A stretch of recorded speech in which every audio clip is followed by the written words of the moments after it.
반갑습니다. 송주준입니다. 민식이법에 대한 논란이 계속해서 커지고 있습니다. 현재는 지금 민식이법에 대한 논란뿐만 아니라 이게 지금 확대가 돼가지고 민식이 부모님에 대한 논란으로 지금 이어지고 있는데요. 요컨대 이제 7억 원을 요구를 했냐 안 했냐, 그리고 그거로 인해 가지고 사실 적시가 해당이 되냐 안 되냐, 온갖 얘기가 지금 나오고 있습니다. 오늘 저는 영상을 통해서 민식이 부모님에 대한 얘기를 하고 싶지는 않고요. 민식이법 그 법 자체에 대해서 좀 초점을 맞춰보고 싶은데, 결론부터 말씀드리면 간단하죠. 민식이법은 악법입니다. 이게 악법이 될 것이다라는 거는 이미 이 법이 만들어졌던 그 태생부터 생각했었을 때 진작에 예상이 됐던 것입니다. 법이라는 것을 만들 때는 우리가 감정을 제외하고 배제한 채 법을 만들어야 됩니다. 현실성을 고려해가지고 법을 만들어야 되는 것이고, 그거는 이제 우리가 다른 말로 표현해가지고 자생적 질서를 고려해가지고 법을 만들어야 되는 거 아니겠습니까? 왜? 감정이라는 것은 주관적인 요소죠. 모두가 다 이 세상에 사연이 없는 사람이 없습니다. 이 세상에 모두가 다 아픔을 가지고 있는데, 이 감정이라는 것 자체가 주관적인 요소다 보니까 자기가 겪고 있는 이 아픔이 세상에서 제일 큰 아픔이라고 생각하게 되죠. 그렇기 때문에 우리가 어떤 특정한 사연을 콕 집어가지고 그 사람의 감정을 법에다가 개입시키는 순간 그 법은 현실성을 그대로 상실하게 되는 것이고, 최선의 결과만을 추구하게 되는, 선이 아니라 최선의 어떤 가장 이상적인 유토피아를 꿈꾸는 그런 법이 만들어져 버리게 되는 것입니다. 유토피아를 꿈꿨을 때 어떤 결과가 나타났는지 우리가 역사를 통해서 그대로 목도하고 있지 않습니까? 최선은 최악으로 이어지는 경우가 굉장히 많죠. 이런 식으로 법에다가 감정이 개입시키기 위해서는 대부분의 경우에는 때법, 즉 군중이 들고 일어나가지고 다수의 어떤 의견을 통해 가지고 억지로 감정을 법에다가 개입시키는 경우가 많습니다. 민식이법도 그랬었죠. 자, 그래서 저는 당당히 이 민식이법에 해당되는 사람은 어떤 그 법의 그 악법의 희생자다, 이런 말씀을 드리고 싶은데, 실제로 그 희생자가 나타났습니다. 오늘 그거에 대한 얘기를 좀 말씀을 드리죠. 같이 한번 보시죠. 자, 민식이법을 위반한 1호 희생자가 나타났습니다. 39km로 주행하던 중에 아이가 튀어나왔다, 이런 얘기가 있는데요.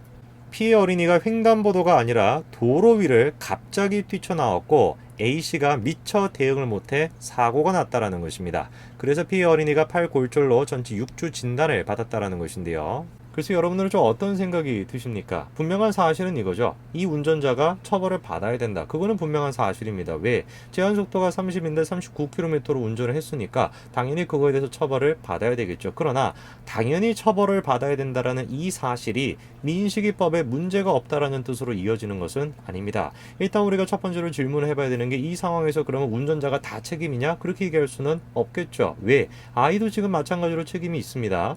횡단보도를 건너고 있었던 것이 아니라 도로에서 갑자기 튀어나왔기 때문에 아이한테도 분명히 책임이 있죠. 그런데 이 아이에 대한 책임이 민식이법이 적용이 된다라고 하면은 과연 얼마나 고려가 될까? 이 의심할 수밖에 없죠. 그리고 또 두 번째는, 만약에 이 운전자가 30km 이하로 운전을 했다라고 한들, 그리고 심지어 아이가 횡단보도가 아닌 도로에서 튀어나왔다라고 한들, 그 운전자는 마찬가지로 민식이법에 적용을 받았을 거라는 거, 그게 이제 민식이법이 갖고 있는 가장 큰 문제라는 것입니다. 모든 책임을 운전자한테 떠맡는 듯한 이 민식이법에 대한 개정은 이미 청원 요구까지도 나왔습니다. 청원자의 내용에 따르게 되면 이렇게 나와 있습니다. 어린이 보호구역 내 어린이 사고의 경우 운전자가 피할 수 없었음에도 모든 책임을 운전자에게 부담하게 하는 것은 부당하다. 아이들의 돌발 행동을 운전자가 무조건 예방하고 조심하라고 하는 것은 비현실적이고 부당한 처사다, 이렇게 주장을 했죠.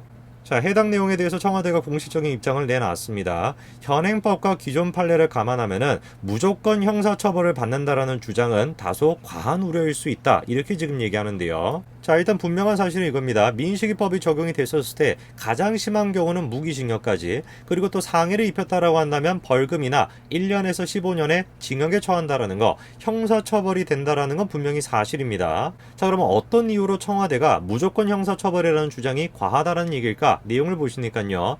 현행법에 어린이 안전의무 위반을 규정하고 있고, 기존 판례에서도 운전자가 교통사고를 예견할 수 없었거나 사고 발생을 피할 수 없었던 상황인 경우에는 과실이 없다고 인정하고 있다, 이렇게 얘기하고 있습니다.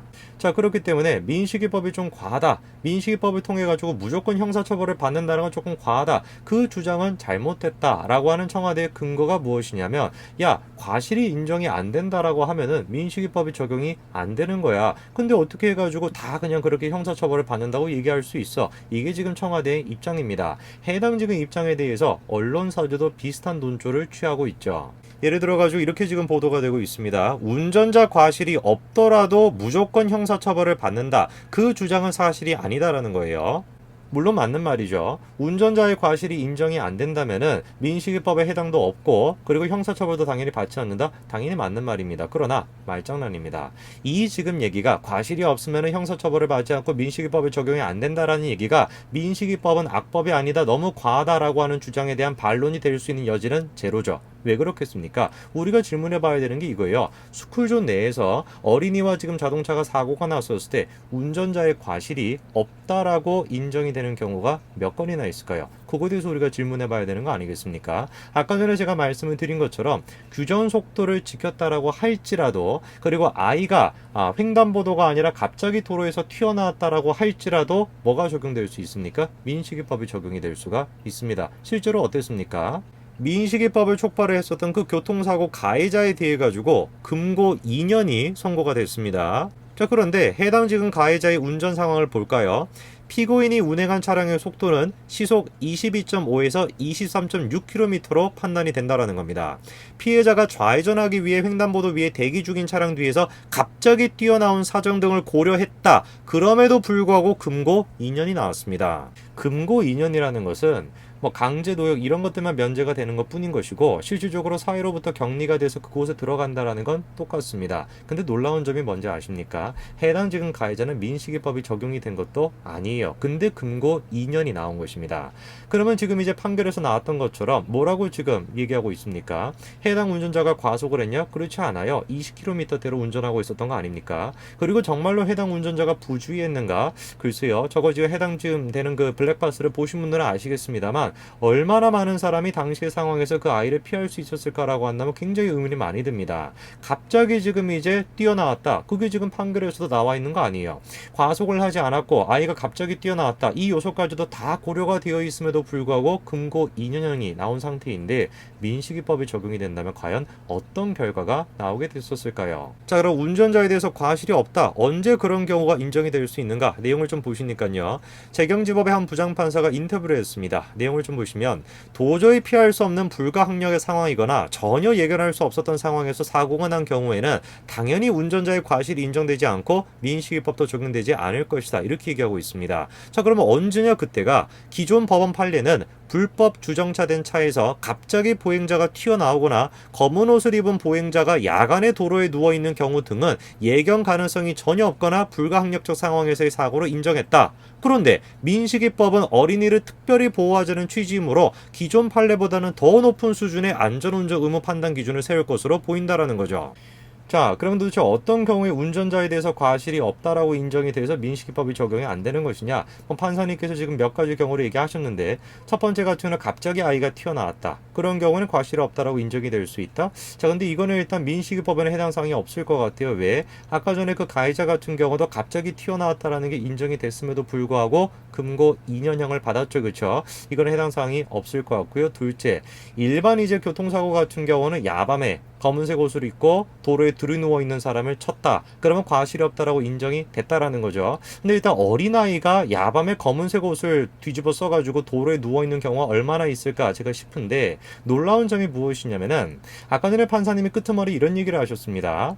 이 민식이법 같은 경우는 어린아이를 특별히 보호하자는 취지이기 때문에 안전 의무가 더 강화가 될 수 있다. 이런 얘기를 하셨죠. 그렇기 때문에 이런 여지가 있다라는 것이죠. 어린아이가 야밤에 검은색 옷을 뒤집어 쓰고서 도로에 누워 있었고 그거를 쳤다라고 해도 뭐가 될 수 있다라는 겁니까? 민식이법이 적용될 여지가 있다라는 것이죠. 자, 그럼 대번에 지금 질문이 생기는 것이죠. 아니, 그러면은 야밤에 어린아이가 검은색 옷을 뒤집어 쓰고 도로에 누워 있었는데 그거를 친 것조차도 과실이 인정된다라고 한다면은 어떤 경우에 도대체 운전자한테 과실이 없는 것이냐? 이 질문을 우리가 해볼 수밖에 없겠죠. 글쎄요, 제가 생각했었을 때는 모든 경우에 과실이 다 인정이 돼서 형사처벌을 받을 것 같고, 그렇기 때문에 청와대의 저 지금 답변은 해명이 아니라 그냥 저는 변명이다, 이런 생각이 좀 듭니다. 법이라는 것을 만들 때는 정말로 안타깝지만 감정을 제외하고 현실적으로 만들어야 됩니다. 수많은 사연들이 있지만 그 수많은 사연들을 쳐내야 되죠. 그 감정을 우리가 끄집어내가지고 법을 만들게 된다면 법은 점점 더 자세히 세부적으로 만들어지게 되고,